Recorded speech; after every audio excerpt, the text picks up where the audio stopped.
Hi friends, welcome back to my YouTube channel Durga ವಿಶ್ವಲಾಗ್ಗೆ ನಿಮ್ಮೆಲ್ಲರಿಗೂ ಸ್ವಾಗತ. ಇವತ್ತಿನ ಲಾಗ್ನಲ್ಲಿ ಪಿತೃಪಕ್ಷಕ್ಕೆ ಏನೆಲ್ಲ ತಿಂಡಿ ಮಾಡಿದೆ ಅಂತ ಇವತ್ತಿನ ವಿಡಿಯೋದಲ್ಲಿ ಪೂರ್ತಿ ವಿಡಿಯೋ ನೋಡ್ಕೊಂಬರ್ರಿ. ಹಂಗೆ ಬೆಳಗಿನ ತಿಂಡಿಗೆ ಇವತ್ತು ಇಡ್ಲಿ ಮಾಡಿ ಸಾಂಬಾರು ಮಾಡ್ಕೊಂಡಿದ್ದೆ. ಇಡ್ಲಿ ಅಂತೂ ತುಂಬಾ ಸಾಫ್ಟಾಗಿ ಚೆನ್ನಾಗಿ ಬಂದಿತ್ತು ಫ್ರೆಂಡ್ಸ್. ನೋಡಿ ಯಾವ ಥರ ಉಪ್ಪು ಬಂದಿದೆ ಇಡ್ಲಿಗೆ ಸಂಪಣ ಅಂತ. ಅದಾದಮೇಲೆ ಮನೆ ಕೆಲಸ ಎಲ್ಲ ಮುಗಿಸ್ಕೊಂಡು ಕಜ್ಜಾಯಕ್ಕೆ ಪಾಕ ತಗೊಳ್ಳೋಣ ಅಂತ ಅಂದ್ಬಿಟ್ಟು ಅಕ್ಕಿನ ಹಾರಾಕಿದ್ದೀನಿ. ಅಂದರೆ ಒಂದು ಬಟ್ಟೆ ಮೇಲೆ ಸ್ವಲ್ಪ ನೀರೆಲ್ಲ ಸೋರಾಕಿದ್ದೀನಿ. ಒಂದು 3 ದಿನಗಳ ಕಾಲ ಕಜ್ಜಾಯಕ್ಕೆ ಅಕ್ಕಿನ ನೆನೆ ಹಾಕ್ತೀನಿ. ಡೈಲಿ ಬೆಳಗ್ಗೆ ಸಂಜೆ ಮಧ್ಯಾಹ್ನ 3 ಟೈಮು ನೀರನ್ನು ಚೇಂಜ್ ಮಾಡ್ತಾ ಇರ್ತೀನಿ. ಈ ರೀತಿ ಮಾಡೋದ್ರಿಂದ ಜಾಸ್ತಿ ಎಣ್ಣೆ ಕುಡಿಯಲ್ಲ ಮತ್ತು ಪಾಕ ಕೂಡ ಚೆನ್ನಾಗಿ ಬರುತ್ತೆ. ಒಂದು ಸ್ವಲ್ಪ ಹೊತ್ತು ಇವನ್ನ ಆರೋದಕ್ಕೆ ಬಿಡಬೇಕು. ಅಂದರೆ ಸ್ವಲ್ಪ ನೀರಿದ್ದಂಗೆ ರುಬ್ಕೋಬೇಕಿತ್ತು, ಸ್ವಲ್ಪ ತ್ಯಾವಾಗೇ ಇರಬೇಕು, ಆಗಲೇ ರುಬ್ಕೊಬೇಕು. ಹಂಗೆ ರುಬ್ಕೊಂಡ್ರೆ ಕಜ್ಜಾಯ ಚೆನ್ನಾಗಿ ಬರೋದು. ಪಿತೃಪಕ್ಷ ಅಂದಮೇಲೆ ತಿಂಡಿಗಳನ್ನು ಮಾಡಲೇಬೇಕು, ಎಡೆಗೆ ಇಕ್ಕಲೇಬೇಕು. ಅಂಗಡಿಲೂ ತಂದಿಕ್ತಾರೆ, ಆದರೆ ನಮಗೆ ಮೊದಲಿಂದನೂ ಪಿತೃಪಕ್ಷದಲ್ಲಿ ಸ್ವಲ್ಪನಾದರೂ ಮನೆಯಲ್ಲೇ ತಿಂಡಿ ಮಾಡಿ ಹಿರಿಯರಿಗೆ ಹಾಕುವಂಥ ಪದ್ಧತಿ ಇದೆ. ಆದ್ದರಿಂದ ಮನೆಯಲ್ಲೇ ಮಾಡ್ಕೋತಾ ಇದ್ದೀವಿ. ಇವಾಗ ಎಲ್ಲನೂ ಮಿಕ್ಸಿಗೆ ಹಾಕ್ಕೊಂಡು ಪುಡಿ ಮಾಡ್ಕೋತಾ ಇದ್ದೀನಿ ಫ್ರೆಂಡ್ಸ್. ಜಾಸ್ತಿ ನೈಸಾಗಿ ರುಬ್ಕೊಳ್ಬಾರ್ದು, ಸ್ವಲ್ಪ ತರ್ತರಿಯಾಗಿ ಇರಬೇಕು. ಹಾಗೆ ಹಿಟ್ಟು ಸ್ವಲ್ಪ ಹಸಿಯಾಗಿ ಇರಬೇಕು, ಆರೋಗ್ಬಿಡುತ್ತೆ. ಅದರಿಂದ ಈ ರೀತಿ ಕೈಯಲ್ಲಿ ಮಿದ್ದಿ ಮಡಗಬೇಕು. ಈ ರೀತಿ ಮಡಗೋದ್ರಿಂದ ಪಾಕ ಚೆನ್ನಾಗಿ ಬರುತ್ತೆ. ನೋಡಿ, ಎಲ್ಲನೂ ಹಿಟ್ಟನ್ನೆಲ್ಲನೂ ಈಗ ರುಬ್ಕೊಂಡಿದ್ದೀನಿ. ಈಗ ಇದನ್ನು ಒಂದು ಕೈಯಿಂದ ನೀಟಾಗಿ ಅದ್ಮಿ ಇಡಬೇಕು. ಈ ರೀತಿ ಇಡಬೇಕು. ಈ ರೀತಿ ಇಟ್ಟರೆ ಹಸಿಟ್ಟು ಹಾರೋಗಲ್ಲ, ಪಾಕ ಚೆನ್ನಾಗಿ ಬರುತ್ತೆ. ಮೊದಲೆಲ್ಲ ಕಜ್ಜಾಯದ ಪಾಕ ತೆಗೆಯೋದಕ್ಕೆ ಬರ್ತಾನೆ ಇರಲಿಲ್ಲ ಫ್ರೆಂಡ್ಸ್. ನನಗೆ ಸ್ವಲ್ಪನೇ ಕಲ್ತ್ಕೊಂಡೆ. ಅಂದರೆ ದೋಸೆಗೆ ಅಕ್ಕಿ ನೆನೆಯಕ್ಕಿರ್ತೀವಲ್ಲ, ಆ ಟೈಮಲ್ಲಿ ಸ್ವಲ್ಪನೇ ಎತ್ಕೊಂಡು ಮಿಕ್ಸಿ ಜಾರ್ನಲ್ಲಿ ಹಾಕ್ಕೊಂಡು ಒಂದು ಚಿಕ್ಕ ಬಾಣಲಿಲಿ ಪಾಕ ತಕ್ಕೊಂಡು ಸ್ವಲ್ಪನೇ ಅಭ್ಯಾಸ ಮಾಡಿಕೊಂಡೆ. ಈಗ ನಾನೇ ಕಜ್ಜಾಯದ ಪಾಕ ಎಲ್ಲ ತಕ್ಕೊಂಡು ಕಜ್ಜಾಯ ಮಾಡ್ಕೊತೀನಿ. ಬರಲ್ಲ ಅಂದರೆ ಯಾವುದು ಬರಲ್ಲ, ಪ್ರಯತ್ನ ಪಟ್ಟರೆ ಎಲ್ಲ ಬರುತ್ತೆ ಫ್ರೆಂಡ್ಸ್. ಎಲ್ಲ ಹಂಗೇ, ನಾವೇನಾದರೂ ಕಲಿಬೇಕು ಅಂತ ಇಂಟ್ರೆಸ್ಟ್ ಬಂದರೆ ಅದಕ್ಕೆ ಇಂಟ್ರೆಸ್ಟ್ ತೋರಿಸಿದ್ರೆ ಅದೇ ಬರುತ್ತೆ. ಯಾವುದು ಕೂಡ ಬ್ರಹ್ಮವಿದ್ಯೆ ಅಲ್ಲ, ಎಲ್ಲ ಕೂಡ ಕಲೀಲೇಬೇಕು ಹೆಣ್ಮಕ್ಳು. ಹಾಗೆ ಪಾಕ ಕೂಡ ತಕ್ಕೋತಾ ಇದ್ದೀನಿ. ನೋಡಿ, ಬೆಲ್ಲನ ಹಾಕೋತಾ ಇದ್ದೀನಿ. ಒಂದು ಸೇರು ಅಕ್ಕಿಗೆ ಒಂದು 3/4 kg ಅಷ್ಟು ಬೆಲ್ಲ ಹಾಕ್ಕೊಂಡ್ರೆ ಚೆನ್ನಾಗಿ ಬರುತ್ತೆ. ನಾವು ಉಂಡೆ ಬೆಲ್ಲನ ಹಾಕೋತಾ ಇದ್ದೀನಿ. ಅಚ್ಚು ಬೆಲ್ಲ ಬೇಕಾದರೂ ಬಳಸ್ಬೋದು. ಸ್ವಲ್ಪ ಬೆಲ್ಲ ಕಲರ್ ಸ್ವಲ್ಪ ವೈಟ್ಗಿರಬೇಕು, ಜಾಸ್ತಿ ಕೆಂಪಗಿರೋ ಬೆಲ್ಲ ಬಳಸಬಾರ್ದು. ನೋಡಿ, ಈ ರೀತಿ. ಇವಾಗ ಇದಕ್ಕೆ ಸ್ವಲ್ಪ ನೀರನ್ನು ಹಾಕೋತೀನಿ. ಒಂದು ಅರ್ಧ ಲೋಟದಷ್ಟು ನೀರನ್ನು ಹಾಕ್ಕೊಂಡು ಪಾಕನ ತಕ್ಕೋಬೇಕು.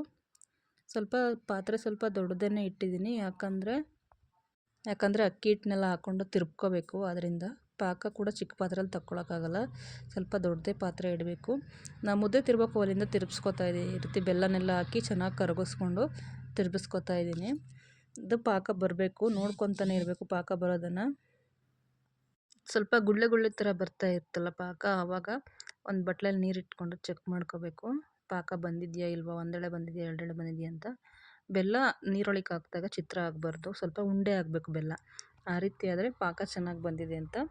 ಬೇಕಾದರೆ ಮತ್ತೊಂದು ಸಲ ರೆಸಿಪಿನಲ್ಲಿ ಈ ವಿಡಿಯೋ ಶೇರ್ ಮಾಡ್ತೀನಿ, ಫುಲ್ ವಿಡಿಯೋ ನೋಡಿ. ಇದಕ್ಕೆ ಅಕ್ಕಿ ಹಿಟ್ಟು ಹಾಕ್ಕೊಂಡ್ರೆ ಪಾಕ ಬಂದಿದೆ ಅಂತ. ಅಕ್ಕಿ ಹಿಟ್ಟು ಹಾಕ್ಕೊಂಡು ಕಜ್ಜಾಯನ್ನು ಕೂಡ ತಟ್ಕೊಂಡು ಕಜ್ಜಾಯ ಮಾಡ್ಕೋತಾ ಇದ್ದೀನಿ. ನೋಡಿ, ಬೆಳಿಗ್ಗೆ ಪಾಕ ತೆಗೆದೆ ಒಂದು 12 ಗಂಟೆ ಹಿಂಗೆ. 3 ಗಂಟೆಗೆಲ್ಲ ಚೆನ್ನಾಗಿ ಆರಿತ್ತು, ಕಜ್ಜಾಯ ಎಲ್ಲ ಚೆನ್ನಾಗಿ ಬಂದಿದೆ, ಸ್ವಲ್ಪನೂ ಒಡ್ಕೊಂಡಿಲ್ಲ. ಹಾಗೆ ಕಲರ್ಫುಲ್ಲಾಗಿ ತುಂಬ ನೀಟಾಗಿ ಪಾಕ ಬಂದಿದೆ. ಪ್ರತಿ ವರ್ಷ ಎಲ್ಲ ತಿಂಡಿನೂ ಮಾಡ್ಕೋತೀವಿ ಫ್ರೆಂಡ್ಸ್. ಕಜ್ಜಾಯ ಮಾಡ್ಕೋತೀವಿ, ಅದ್ರ ಜೊತೆಗೆ ಕರ್ಜಿಕಾಯಿ ಹಾಗೆ ಚಕ್ಲಿ ಎಲ್ಲ ಮಾಡ್ಕೋತೀವಿ. ಈ ವರ್ಷವೂ ಅದೇ ತಪ್ಪಿಸ್ಬಾರ್ದು, ಒಂದು ವರ್ಷವೂ ಕೂಡ ತಪ್ಪಿಸ್ಬಾರ್ದು, ಹಾಗೆ ಮಾಡೋಣ ಅಂತ ಅಂದ್ಕೊಂಡು ಈ ವರ್ಷವೂ ಮಾಡಿದ್ವಿ ಕಜ್ಜಾಯ. ನೋಡಿ ಯಾವ ರೀತಿ ಬಂದಿದೆ ಅಂತ. ನಾನೇ ಪಾಕ ತಕ್ಕೊಂಡಿರೋದು, ಯಾರೂ ಹೇಳ್ಕೊಡಲ್ಲ, ನಾನೇ ತಕ್ಕೋತೀನಿ ಯಾವಾಗಲೂ ಅಷ್ಟೇ.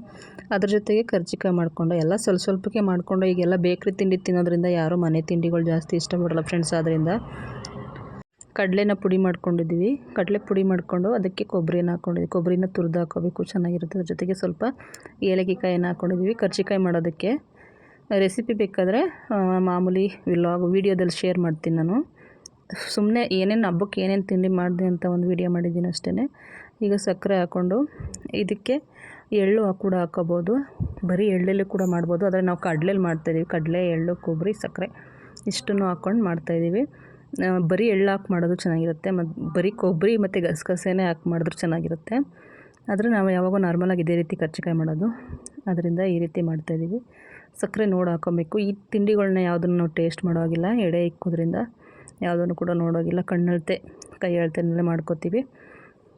ಫುಲ್ ಇಷ್ಟು ತಿಂಡಿ ಮಾಡೋ ಅಷ್ಟರಲ್ಲಿ ಸಂಜೆವರೆಗೂ ಈ ತಿಂಡಿ ಮಾಡೋದೇ ಆಯಿತು ಫ್ರೆಂಡ್ಸ್. ಸ್ವಲ್ಪ ಎಲ್ಲ ಮಾಡ್ಕೊಳ್ಳೋ ಅಷ್ಟರಲ್ಲೇ ಸಂಜೆ ಆಗಿಬಿಡುತ್ತೆ. ಈಗ ಎಳ್ಳು ಹಾಕೋತಾಯಿದ್ದೀನಿ. ಆಲ್ರೆಡಿ ಪಾಕೆಟ್ ಎಳ್ಳು ಚೆನ್ನಾಗಿ ಕಲ್ಲೆಲ್ಲ ಏನಿಲ್ಲ, ಎಲ್ಲ ಕ್ಲೀನ್ ಮಾಡಿರೋಂಥ ಎಳ್ಳೇ. ಅದನ್ನು ಸ್ವಲ್ಪ ಹಾಕೋತಾಯಿದ್ದೀನಿ. ಬರೀ ಎಳ್ಳಲ್ಲೇ ಮಾಡಿದ್ರೂ ಕೂಡ ಚೆನ್ನಾಗಿರುತ್ತೆ. ಬಿಳಿ ಎಳ್ಳಿಗಿಂತ ಕಪ್ಪು ಎಳ್ಳು ಟೇಸ್ಟ್ ಇರುತ್ತೆ, ಅದರಿಂದ ಕಪ್ಪು ಎಳ್ಳನ್ನು ಹಾಕೋತಾಯಿದ್ದೀನಿ. ನನ್ನ ಜೊತೆಗೆ ಎಲ್ಪ್ಗೆ ಸಹನ ಕೂಡ ಬಂದಿದ್ದೆ ತಿಂಡಿ ಮಾಡ್ಕೊಡೋದಕ್ಕೆ ಅಂತ ಅಂದ್ಬಿಟ್ಟು, ನಾನು ಒಬ್ಬಳೇ ಮಾಡಬೇಕು ಅಂದ್ಬಿಟ್ಟು ಅವಳನ್ನು ಕರೆಸ್ಕೊಂಡಿದ್ದೀನಿ. ಎಲ್ಲನೂ ಮಿಕ್ಸ್ ಮಾಡಿ ಇಟ್ಕೊಂಡಿದ್ದೀನಿ. ಆಲ್ರೆಡಿ ಹಿಟ್ಟನ್ನು ಕಲಸಿಟ್ಟಿದ್ದೀನಿ, ಮೈದಾ ಹಿಟ್ಟನ್ನು 1 kg ಅಷ್ಟು ಮೈದಾ ಹಿಟ್ಟನ್ನು ಕಲಸಿಟ್ಟಿದ್ದೀನಿ. ಅದು ಚೆನ್ನಾಗಿ ಹಸಿಟ್ಟು ನೆನಿಬೇಕಲ್ವ, ಅದರಿಂದ ಹಸಿಟ್ಟು ಚೆನ್ನಾಗಿ ನೆನೆದರೆ ಚಿರೋಟಿ ಚೆನ್ನಾಗಿ ಬರುತ್ತೆ. ಅದರಿಂದ ಹಸಿಟ್ಟು ಕೂಡ ಚೆನ್ನಾಗಿ ನೆಂದಿದೆ. ಚಿರೋಟಿ ಮಾಡೋದಕ್ಕೆ ಆದಷ್ಟು ಗಟ್ಟಿಯಾಗಿರಬೇಕು ಹಿಟ್ಟು. ಇನ್ನು ಸ್ವಲ್ಪ ಹಿಟ್ಟನ್ನು ಹಾಕಿ ಕಲಿಸ್ಕೊಂಡು ನಾವು ಮೈದಾ ಹಸಿಟ್ಟನ್ನ ನೆಕ್ಸ್ಟ್ ಈಗ ಒಂದೊಂದೇ ಚಿರೋಟಿನ ಹಾಕಿ ಎಣ್ಣೆಯಲ್ಲಿ ತೇರಿಸ್ಕೊತಾ ಇದ್ದೀವಿ. ಯಾವ ರೀತಿ ಬಂದಿದೆ ಅಂತ ನೋಡಿ. ಎಲ್ಲನೂ ಚೆನ್ನಾಗಿ ಬಂತು, ಎಲ್ಲ ಅಡುಗೆನೂ ಎಲ್ಲ ತಿಂಡಿನೂ ತುಂಬ ಚೆನ್ನಾಗಾಯಿತು. ಒಂದೊಂದೇ ಹಾಕ್ಕೊಂಡು ಎಲ್ಲನೂ ತೇಲ್ಸ್ಕೊತಾ ಇದ್ದೀವಿ. ಸಹನ ಒತ್ತು ಕೊಟ್ಟರೆ ನಾನು ಒಂದೊಂದೇ ಫಿಲ್ ಮಾಡಿ ಎಣ್ಣೆಗೆ ತೇಲ್ಸ್ಕೊತಾ ಇದ್ದೀನಿ. ನೋಡಿ, ಬೆಂದಮೇಲೆ ಈ ರೀತಿ ಕಲರ್ಫುಲ್ಲಾಗಿ ತುಂಬ ಕ್ರಿಸ್ಪಿಯಾಗಿರುವಂತಹ ಕರ್ಜಿಕಾಯಿ ರೆಡಿಯಾಗುತ್ತೆ. ಎಲ್ಲವನ್ನು ಮಾಡ್ಕೊತಾ ಇದ್ದೀವಿ. ಕರ್ಜಿಕಾಯಿನೂ ಕೂಡ ಸ್ವಲ್ಪ ದಪ್ಪ ಬಂದಿದೆ, ಅದು ಚೆನ್ನಾಗಿರುತ್ತೆ.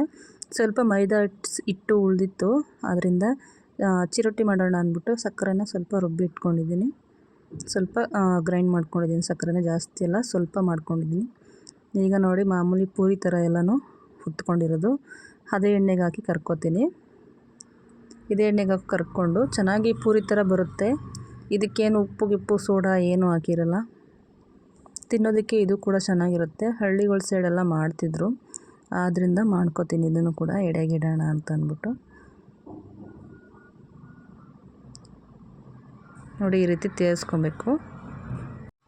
ಒಂದೊಂದೇ ತೇರಿಸ್ಕೊಂಡಾದ್ಮೇಲೆ ಈ ರೀತಿ ಸಕ್ಕರೆ ಪುಡಿ ಮಾಡಿ ಇಟ್ಕೊಂಡಿರ್ತೀವಲ್ಲ, ಅದನ್ನು ಹಾಕೋಬೇಕು.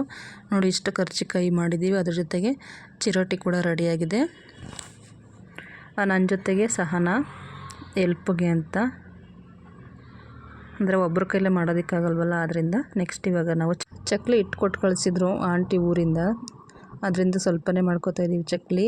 ಅಂದರೆ ಈಗ ನಾವಿರೋ ಮನೆ ಹತ್ರ ಯಾವುದೋ ಮಿಷಿನ್ಗಳು ಯಾವುದೂ ಇಲ್ಲ, ಅದರಿಂದ ಸ್ವಲ್ಪ ದೂರ ಹೋಗಬೇಕು ಮಿಷಿನ್ಗೆಲ್ಲ ಚಕ್ಲಿಯನ್ನು ಹಿಟ್ಟು ಮಾಡಿಸೋದಕ್ಕೆ. ಅದರಿಂದ ಸ್ವಲ್ಪನೇ ಮಾಡ್ಕೋತಾ ಇದ್ದೀವಿ. ಈಗೆಲ್ಲ ತಿಂಡಿ ಯಾರು ಜಾಸ್ತಿ ತಿನ್ನಲ್ಲ, ಎಡೆಗೋಸ್ಕರ ಮಾಡಬೇಕಲ್ಲ ಅಂತ ಮಾಡ್ಕೋತಾ ಇದ್ದೀವಿ ಅಷ್ಟೇ.